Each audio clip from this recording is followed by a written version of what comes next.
नमस्कार दोस्तों, आपके वर्ग 3 मेंस के एग्जाम में सिर्फ 18 दिन बचे हैं। मैं रवि तोमर आपके सामने वही सीरीज कंटिन्यू करते हुए दोस्तों फिर से टॉप मोस्ट इंपोर्टेंट और रिपीटेड क्वेश्चंस लेकर आया हूं जो आपको एग्जाम में देखने के लिए मिलेंगे। तो चलिए दोस्तों सवालों को करना शुरू करते हैं। ध्यान दीजिए, ऊंचाई और त्रिज्या उसने बोला है समान है।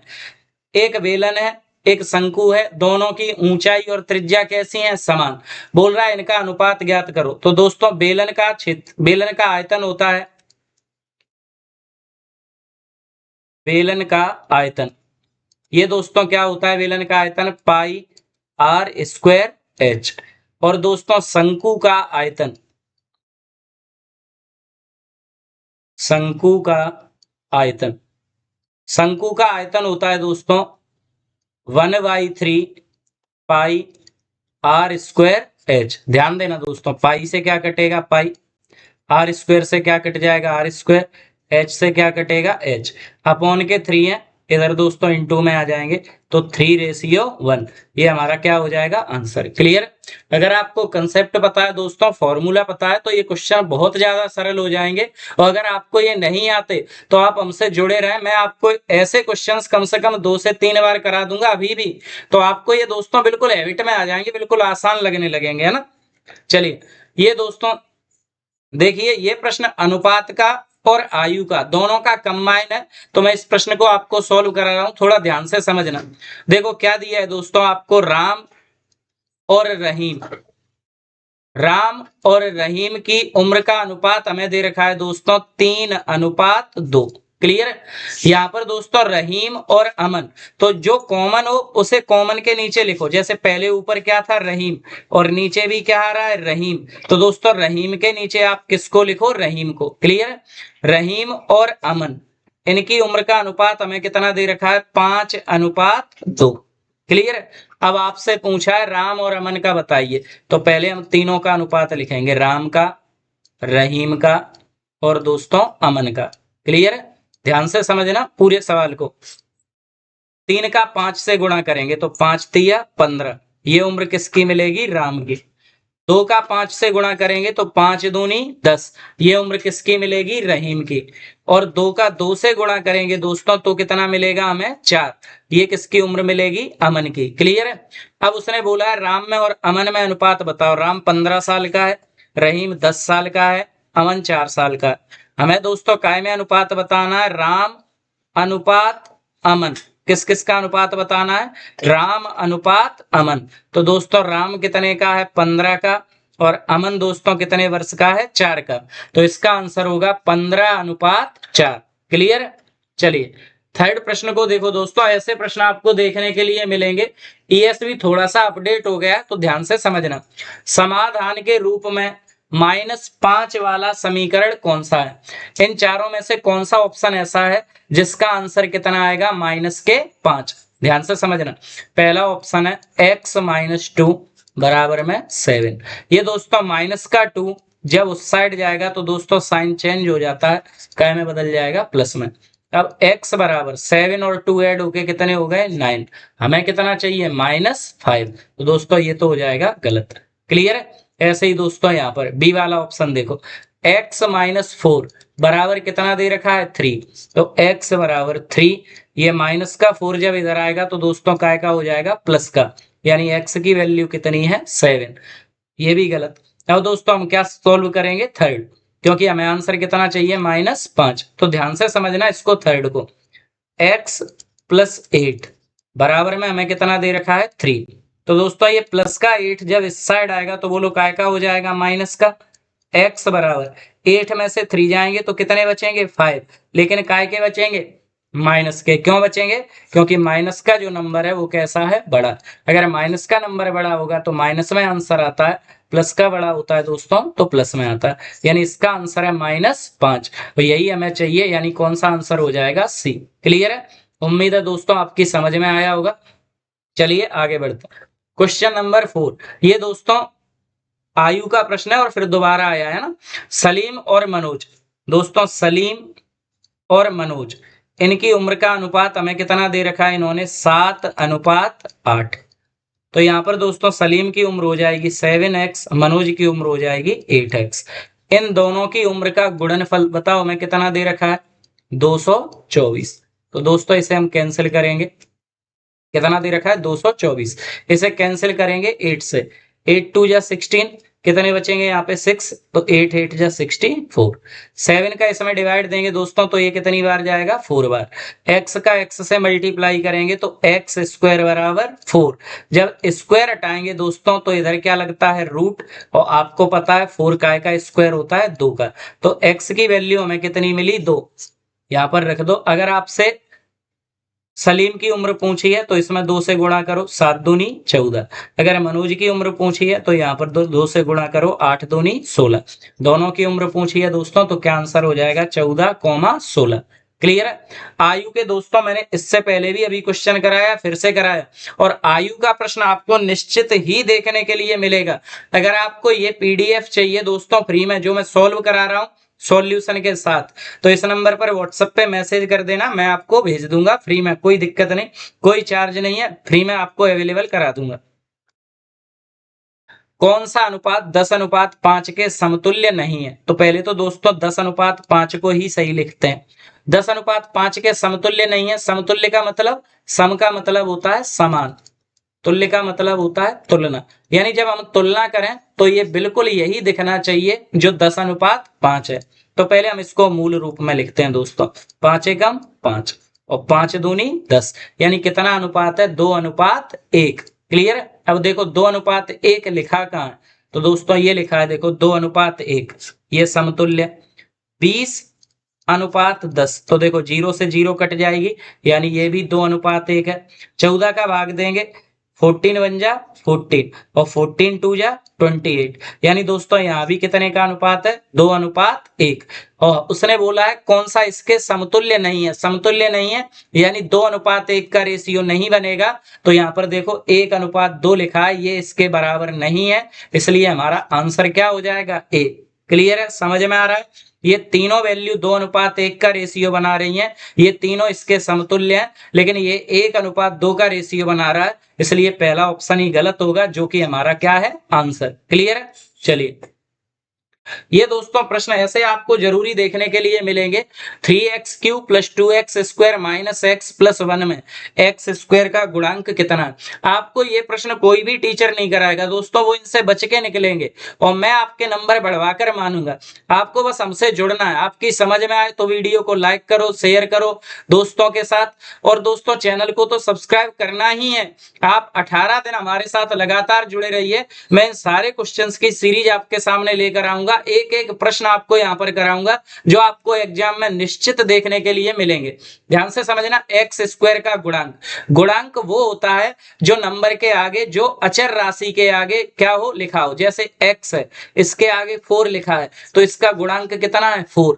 उसने बोला x² का गुणांक, तो दोस्तों x² के आगे क्या लिखा है 2, यानी इसका गुणांक कितना है 2 सेकंड का सवाल है, लेकिन अगर आपको कंसेप्ट नहीं पता छोड़ाओगे, x² का गुणांक कितना है 2, यही हमारा आंसर है। इसी में दोस्तों समझ लो पहले इसको, x³ का गुणांक कितना है, इसके आगे 3 लिखा है, x का गुणांक कितना है, क्या आप इसका आंसर बता पाएंगे।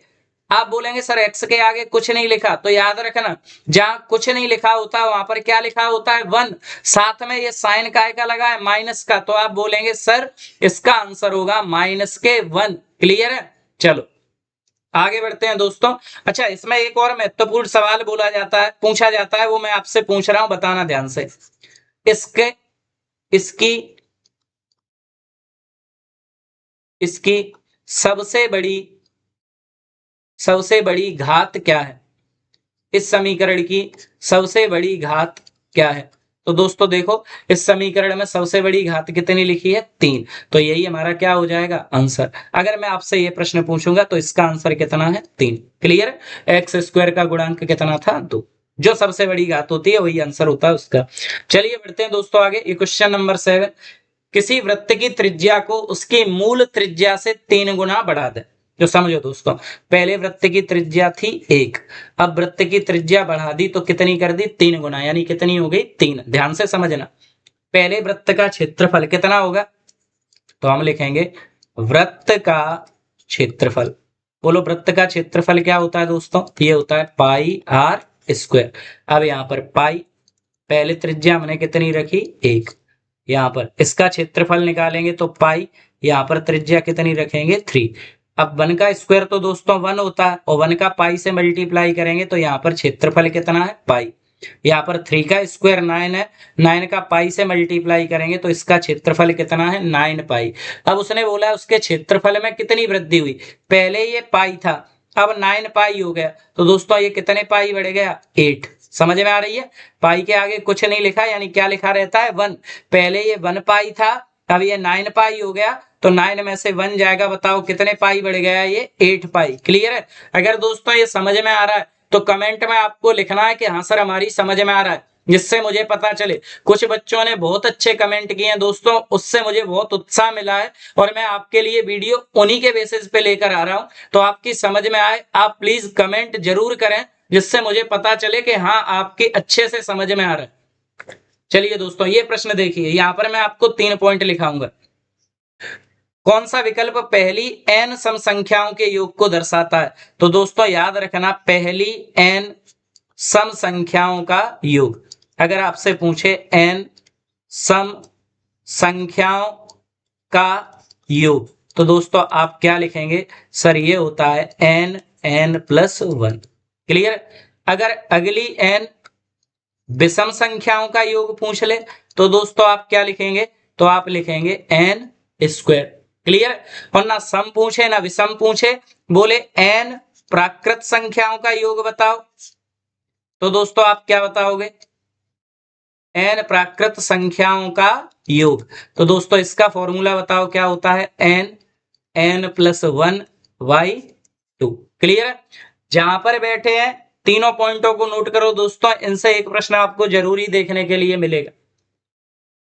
ये दोस्तों प्रश्न है, इसको ध्यान से समझ लो। ये प्रश्न को, ये वाला जो एंगल बन रहा है दोस्तों ये और ये, इसको हम बोलते हैं रैखिक युग्म कोण। क्या बोलते हैं दोस्तों, रैखिक युग्म कोण। मैं आपको क्यों बता रहा हूं, क्योंकि एक प्रश्न दोस्तों इसी टेस्ट सीरीज में एक प्रश्न ऐसा ही दे दिया था, बस उसने पूछा था इस कोण का नाम क्या है, तो याद रखना इसको क्या बोलते हैं रैखिक युग्म कोण। और इनका जो योग होता है दोस्तों वो कितने डिग्री होता है 180 डिग्री। इन दोनों एंगलों को जोड़ देंगे, इसको और दोस्तों इसको, तो इन दोनों कोणों का जो योग होता है वो बताओ कितना होता है 180। तो 6 में 7 ऐड किए दोस्तों कितना हो जाएगा 30y। ये प्लस का 50 जब इधर जाएगा दोस्तों तो ये काय का हो जाएगा बोलो माइनस का। क्लियर। तो 13y बराबर 180 में से 50 गए तो कितने बचेंगे 130, और 13 का इसमें डिवाइड देंगे तो कितनी बार जाएगा 10 बार, यानी बाई की वैल्यू हमें कितनी मिल रही है यहाँ पर 10। क्लियर। यही हमारा क्या हो जाएगा आंसर। उम्मीद है दोस्तों समझ में आया होगा। आप एंगल का नाम नोट कर लेना, क्वेश्चन का स्क्रीनशॉट ले लेना। अगर आपको फ्री में पीडीएफ चाहिए तो आप इस पे मैसेज कर देना, मैं फ्री में भेज दूंगा, कोई आपत्ति नहीं है। काफी बच्चों को मैं भेज चुका हूं, कोई भी समस्या नहीं आएगी। आप मैसेज करेंगे, मैं जैसे ही फ्री होऊंगा आपको पीडीएफ भेज दूंगा। क्लियर। लेकिन दोस्तों इन्हें आप नोट करो, इन्हें लिखो। उसका कारण यह है जब आप एग्जाम से 2 दिन पहले इन पीडीएफ को लगाएंगे तो कम से कम 100 क्वेश्चंस को आप एक दिन में रिवाइज कर लेंगे। समझ में आ रही है बात। जो महत्वपूर्ण क्वेश्चन है आप तुरंत देखेंगे, आगे बढ़ेंगे, सिर्फ 100 क्वेश्चनों को एक दिन में ही रिवाइज कर लेंगे। चलिए दोस्तों ये प्रश्न ध्यान से समझना, क्या लिखा है यहाँ पर x की हमसे वैल्यू पूछी है। तो आप याद रखना जब भी ये क्रॉस की डिजाइन आपको देखने के लिए मिलेगी तो इसमें जो एंगल बनता है वो कितने डिग्री का बनता है 360 डिग्री का। 360 डिग्री को हम बोलते हैं दोस्तों पूर्ण कोण। क्या बोलते हैं इसको पूर्ण कोण। 180 डिग्री का जो कोण होता है दोस्तों उसको बोलते हैं हम सरल कोण। क्या बोलते हैं सरल कोण, या फिर इसको बोलते हैं रिजु कोण। क्या बोलते हैं रिजु कोण। इनको आप नोट कर लेना दोस्तों। अब यहाँ पर इन सभी एंगल्स का जो सम है दोस्तों वो कितना होता है 360 डिग्री, क्योंकि जब भी पॉइंट बनता है तो वहां पर पूर्ण कोण बनता है 360 का। अब मैंने इनको ऐड करना स्टार्ट किया, ध्यान दो x + 60 + 50 के बाद क्या लिखा है दोस्तों 2x, और 2x के बाद क्या लिखा है 10। इन सबको जोड़ेंगे तो कितना हो जाएगा 360। x में 2x जोड़े तो दोस्तों ये कितना हो गया 3x। इन सबको जोड़ा 60 50 और 60, तो 60 में 50 जोड़ा 110, 110 में 10 जोड़ा तो 120। बराबर में दोस्तों कितना लिखा है इधर 360। ये प्लस के 120 जब इधर जाएंगे दोस्तों तो वो लोग काय के हो जाएंगे माइनस के। ध्यान से समझना 3x बराबर 360 में से 120 गया तो कितना बचा 240। क्लियर। यहां पर लिख रहा हूं x बराबर 240। ये दोस्तों 3 गुणा में तो ये काय में आ जाएगा इधर भाग में। तो 3 से भाग देंगे तो कितनी बार जाएगा 80 बार। यानी आप बहुत आसानी से बता दोगे सर x की वैल्यू कितनी है 80 डिग्री 80 डिग्री। क्लियर है। यही हमारा आंसर हो जाएगा। उम्मीद है दोस्तों आपकी समझ में आ रहा है। आप इनके स्क्रीनशॉट साथ ही साथ लेते चलें या आप मुझे मैसेज कर देना, मैं आपको पीडीएफ भेज दूंगा या आप नोट करते जाएं। लेकिन इन क्वेश्चंस को करें जरूर दोस्तों, प्रैक्टिस जरूर करें। जब आपकी शिफ्ट में आएगा तब इन क्वेश्चंस की याद आएगी आपको। चलिए दोस्तों ये प्रश्न है, ये क्वेश्चन नंबर 11 है, इसको आप सॉल्व करेंगे और आप दोस्तों कमेंट में आंसर करेंगे इसका आंसर क्या है, ए है, बी है, सी है, डी है, जो भी है आप कमेंट में इसका आंसर करेंगे। क्लियर। क्वेश्चन नंबर 12 दोस्तों इसे ध्यान से समझना, औसत का ये क्वेश्चन है, औसत का क्वेश्चन है, ध्यान से समझना। देखो क्या है, बोल रहा है एक व्यक्ति 48 किलोमीटर प्रति घंटे से ए से दोस्तों बी तक जाता है, कितने की स्पीड से 48 किलोमीटर प्रति घंटे। फिर वापस बी से ए तक आता है। तो दोस्तों यहाँ पर कुछ ना कुछ चाल देते हैं, लेकिन उसने चाल नहीं दी, उसने बोला है कि उसमें 50% की वृद्धि हो गई। तो समझना पहले इसकी चाल कितनी थी 48, इसमें 50% की वृद्धि हो गई तो 150/100। ध्यान से समझना, 0 से 0 कटेगा, 5 से ये 3 बार, 5 से ये 2 बार, 2 से इसे काटोगे ये कितनी बार कटेगा 24 बार, और 24 का 3 से गुणा करोगे तो कितना हो जाएगा 72। यानी अब जब वो लौट के आ रहा है तो उसकी स्पीड हो गई 72 किलोमीटर प्रति घंटे। अब जब भी आपसे दोस्तों औसत चाल पूछी जाए, याद रखना ये फॉर्मूला इतनी बार पूछा गया है, ध्यान से समझना। औसत चाल पूछेंगे तो फॉर्मूला हो जाएगा 2xy/x प्लस बाई। x का मतलब है पहली चाल, बाई का मतलब है दूसरी चाल। जब भी औसत चाल पूछेगा दोस्तों याद रखना 2x/x प्लस वाई। तो यहाँ पर लिखा 2, पहले कितने की स्पीड से गया 48 की, लौट के कितने की स्पीड से आया 72। नीचे दोस्तों क्या हो जाएगा 48 प्लस 72। क्लियर है। यहाँ पर इसको सोल्व किया हमने तो दोस्तों देखो क्या हो जाएगा, यहां से ध्यान से समझना क्या आंसर आएगा यहां से 2 इंटू 48 इंटू 72 अपॉन में दोस्तों इनको मैंने ऐड किया तो ये हो जाएगा 10, 7 और 4 11 और 1 12। क्लियर है। ध्यान से समझना 12 से इसे काटेंगे 10 बार, 12 से इसे काटेंगे कितनी बार कटेगा ये 4 बार। इनका मल्टीप्लाई कर लो, ऊपर के नंबरों का काटना मत नहीं तो सवाल कठिन होगा। 4 2 जा 8, 8 का मल्टीप्लाई करेंगे तो 8 2 जा 16, 8 7 जा 56, 56 में कितने ऐड करेंगे दोस्तों बताओ 1, तो ये हो जाएगा 57। अपॉन में कितना लिखा है 10। फिर से समझ लो, 2 का 4 से गुणा किया 8, 8 दूनी 16, 8 7 56, 56 में एक जोड़ा तो 57, एक जीरो है तो एक अंक के पहले क्या आ जाएगा पॉइंट, यानी हमारा आंसर कितना हो जाएगा 57.6 किलोमीटर प्रति घंटे। उम्मीद है दोस्तों आपकी समझ में आया होगा ये प्रश्न। आप मुझे बताओ अगर औसत चाल 3 बार हो जाए तो आप क्या आंसर करेंगे, क्या फॉर्मूला लगाएंगे। तो आप समझना जैसे 48 से गया, फिर 72 से लौटा, फिर 48 से गया, फिर औसत चाल पूछे तो फॉर्मूला नोट कर लेना यहीं पर 3x/z। x का मतलब पहली चाल, y का मतलब दूसरी चाल, z का मतलब तीसरी चाल। नीचे हो जाता है दोस्तों xy plus yz plus zx। Clear है। उम्मीद है दोस्तों आपकी समझ में आ रहा होगा। अगर ये सारे प्रश्न आपकी समझ में आ रहे हैं तो हमारे चैनल को सब्सक्राइब करें, अपने दोस्तों के साथ शेयर करें, वीडियो को लाइक करें, और अगर आपको फ्री में पीडीएफ चाहिए तो आप इस नंबर पर हमें मैसेज कर सकते हैं। अगली वीडियो बहुत जल्दी आपके सामने आएगी। और उससे भी जरूरी बात दोस्तों 15 अगस्त को सिंपल क्वेश्चंस की लगभग 1 घंटे की वीडियो आएगी जो आपको सारे सिंपल क्वेश्चन का रिवाइज करा देगी, जो एग्जाम में भी पूछे जाएंगे और बार बार पूछे भी जाते हैं। क्लियर। चलिए दोस्तों मिलते हैं ऐसी अगली वीडियो में, तब तक के लिए जय हिंद जय भारत।